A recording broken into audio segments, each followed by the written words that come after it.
Përshëndetje të nderuar zonja dhe zotërim, përshëndetje të dashur miq. Ja ku po ritakohemi me një histori që në fakt në momentin e parë kur e kam lexuar nuk e besoja dot. Më dukeshte e paimagjinueshme, më dukeshte e tmerrshme ajo që un po lexoja, por fatkeqësisht rezultoi që të ishte e vërtetë. Një nënë rrëfeu tmerrin në shtatzanin e saj. Mjekët në Zvicër kanë konstatuar që bebi që ka në barkë nuk është një fëmijë si fëmijët e tjerë normal. Po do të thënë, gjysma e tij ishte një gjallësë e pa zbulueshme, do të thënë e kanë parë vetëm në eho. Nëna merr vendimin të kthehet në vendlindje dhe të heqën këtë fëmijë. Çfarë ndodhi më pas? Unë jam një nënë.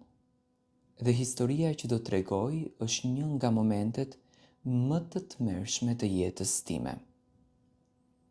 Ka kaluar kohë, por çdo herë që e kujtoj, zemra më dridhet krejtësisht. Ishte një periudhë ku besimi im tek njerëzit, edhe tek mjekësia konkretisht, u trondit jashtëzakonisht thellë. Gjithçka filloi kur unë mbeta shtatzën me fëmijën tim të dytë. Ishte një lajm që në thelb më mbushi zemrën. Më dha gëzim. Unë dhe burri im jetonim që të dy në Zvicër. Në atë kohë flas vite më herët dhe mendonim se po fillonim një kapitull të ri të bukur të jetës tonë. Çdo mëngjes unë zgjohesha me dorën mbi barkë dhe flisja me fëmijën tim që ende nuk kishte ardhur në këtë univers. Muajt e parë kaluan shumë mirë. Kontroll pas kontrolli. Gjithçka dukej tejet normale. Por kur erdhi momenti i një ekoje më të detajuar, filloi mangthi i jetës time. Mjeku më pa me një fytyrë të zymt. Ai heshti për disa minuta duke e parë ekranin. Zemra ime filloi që të rikte fort. E pyeta disa herë, doktor, a është gjithçka në rregull? Ai mori frymën thellë dhe më tha një fjali që nuk do të haroja kurrë. Më vjen shumë keq, tha, por duket se fetusi nuk po zhvillohet normalisht. Po krijohet diçka që nuk është plotësisht njeri.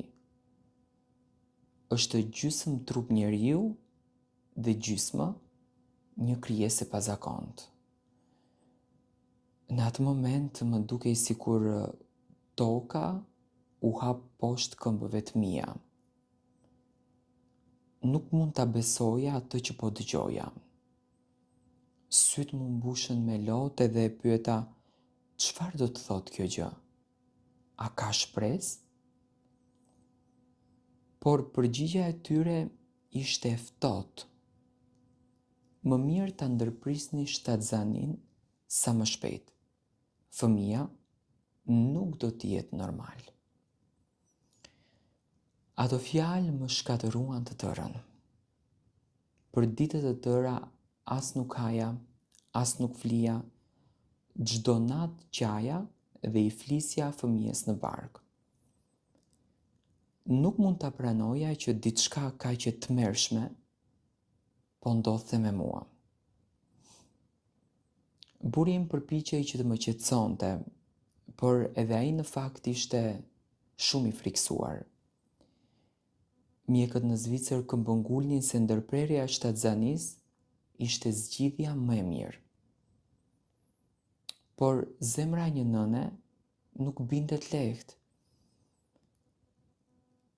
Diçka brenda meje në shpirt më thoshte mos u dorëzo.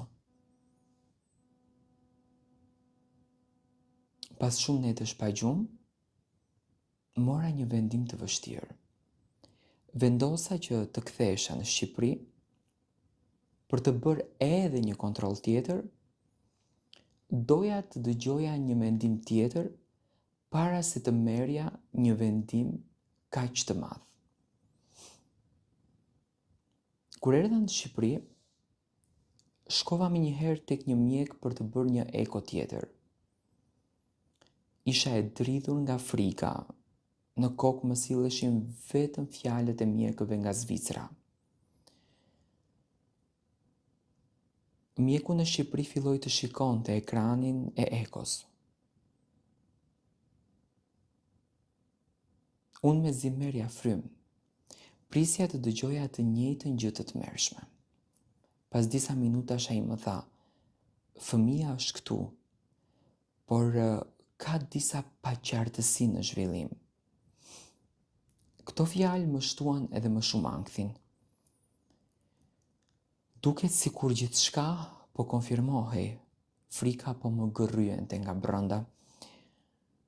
Pas shumë konsultimesh dhe presioni nga mjekët, në muajin e 6 mora vendimin më të dhimbshëm të jetës time. Vendosa që ta ndërpres shtatzanin. Ajo ditë ishte një varim për mua.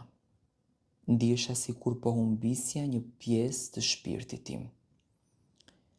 Kur procedura përfundoi dhe mjekët morën fëmijën, ndodhi diçka që askush nuk e priste. Një nga infermierët doli dhe më pa me një fytyrë të habitur. Ajo tha diçka që mua më preu frymën.